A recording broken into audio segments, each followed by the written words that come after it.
यह वीडियो केवल मनोरंजन और नैतिक शिक्षा के उद्देश्य से बनाई गई है। इसमें कपड़े धोने वाली बहू। शादी के पहले से ही विभा को कपड़े धोने का बड़ा शौक था। कभी नल के नीचे तो कभी तालाब के पास। अरे मेरी नीली वाली लुंगी नहीं दिख रही है। विभा की अम्मा कहाँ रखी है लुंगी? अरे वो तो विभा ने परसों ही धोकर रखी थी आपकी अलमारी में, देखो वहीं होगी। वो ना मैंने आज धो दी, मुझे लगा कि गंदी हो गई होगी। अरे कैसे गंदी हो गई थी, उसे तो मैंने पहना भी नहीं। हे भगवान, इस लड़की के कपड़े धोने की आदत से परेशान हो गया हूँ मैं।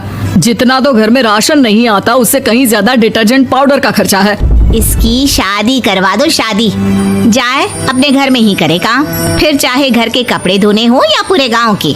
हाँ ठीक बोल रही हूँ, देखता हूँ मैं कोई लड़का। वो दिन भी आ जाता है जब विभा को देखने लड़के वाले आ जाते हैं। लड़की मुझे अच्छी लगी। होने वाली सास कहती है, बेटी अगर कुछ पूछना है तो पूछ लो। वैसे तो हमारी लड़की बहुत ही शर्मीली है, जो बोल दो वो मान लेती है, इसे क्या पूछना होगा। अरे कैसी बात कर रही हो माँ, मुझे इन लोगों के घर रहना है, सवाल तो कई है। हाँ हाँ बेटा पूछ लो ना, क्या पूछना है। आप लोगों के घर कपड़े कौन धोता है? सास का मुंह बन जाता है। देखो अगर तुम ये कहना चाहती हो कि तुम्हें कपड़े धोने नहीं आते तो सुन लो, कपड़े मैं ही धोती हूँ, लेकिन तुम्हारे आ जाने के बाद मैं रुमाल तक नहीं धोऊंगी। अरे चुप रहना भाग्यवान, बहू बेचारी घर आई नहीं, उसे डराना शुरू कर दिया।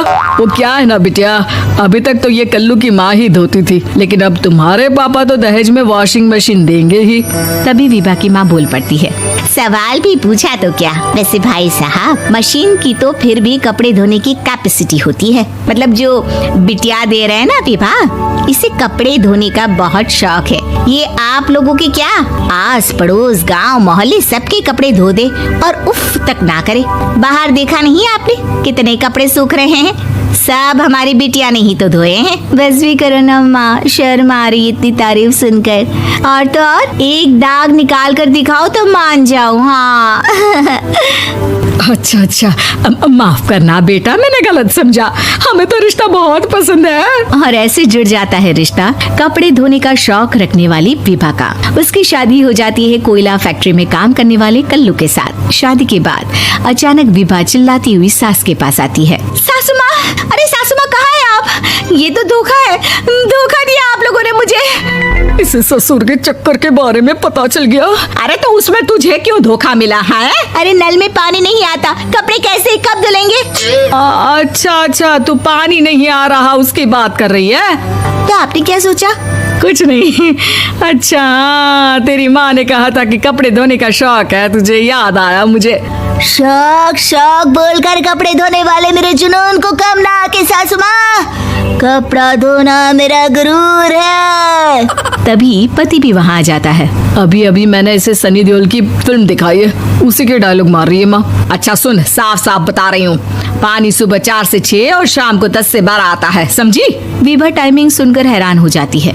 ये क्या भूतों का मोहल्ला है? सुबह 4 बजे उठकर कौन कपड़े धोता है? 4 बजे टंकी में पानी जाता है, फिर सारा दिन धोना ना, किसने मना किया? अरे कैसे बात कर रही हैं? 200 लीटर की टंकी में कितने कपड़े धो लूंगी मैं, सुबह ही उठ जाऊंगी मैं। अब क्या था, विभा सुबह 4 से लेकर रात के 12 बजे तक कपड़े ही धोती रहती। एक रोज सास पड़ोस से निकलकर कहीं जा रही होती है कि साथ वाली कहती है, हाँ कल्लू की माँ, जरा ये बताओ कि 2 साड़ी है, 2 ब्लाउज और एक पेटीकोट और एक नाड़े वाला लंबा कच्छा। हाँ तो अरे तो क्या कितना लोगी धुलाई, ये बताओ। धोबन दिख रहे हैं हम क्या? हमारे पति सरकारी नौकरी से अभी रिटायर हुए हैं और बेटा सुपरवाइजर है कोयला फैक्ट्री में। धोबन समझ रखा है हमें।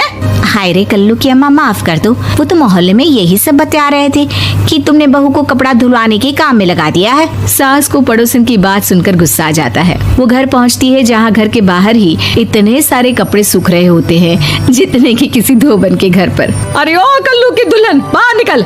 माँ जी यहीं आ जाओ, बाथरूम में चादर धो रहे हैं हम। अरे अभी हम धोते हैं, तुमको बाहर निकलो।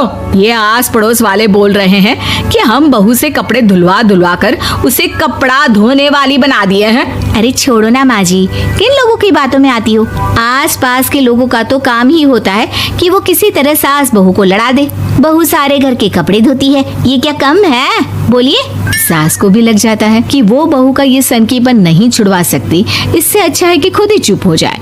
एक रोज सास और बहू मंदिर जाते हैं, जहाँ सास की साड़ी वहाँ खड़ी भीख मांगने वाली से मिलती है। माँ जी क्या बात है, आपकी साड़ी उस भिखारन से कितनी मिल रही है ना? हाँ हाँ देखो तो, दोनों की साड़ी मिल रही है। क्या बात है कल्लू की अम्मा, तुम खुद को तो अफसर की बीवी बताती हो और ऐसी सिंपल सी प्लेन साड़ी पहनकर घूमती हो। सिंपल और प्लेन नहीं है ये साड़ी। तो क्या सोने के धागे से फूल बने हैं? कुछ भी सासू माँ, कुछ भी। हाँ बने थे इस साड़ी में सोने के धागे से फूल। मेरे पति लेकर आए थे मद्रास से स्पेशली मेरे लिए 10,000 की। ताहे भाई साहब इस भिखारन के लिए भी सेम टू सेम साड़ी लेकर आए होंगे 10,000 की। सास उस वक्त कुछ नहीं कहती, लेकिन बहू के साथ घर आती है और अलमारी से एल्बम निकाल कर लाती है।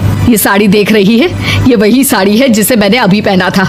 इस साड़ी में ये जो चमकदार फूल दिख रहे हैं ना, ये सोने के धागों से काटे गए हैं। लेकिन तू लोकल वॉशिंग मशीन ब्रश से घिस घिस कर सारे फूलों को निकाल कर साड़ी प्लेन कर दी।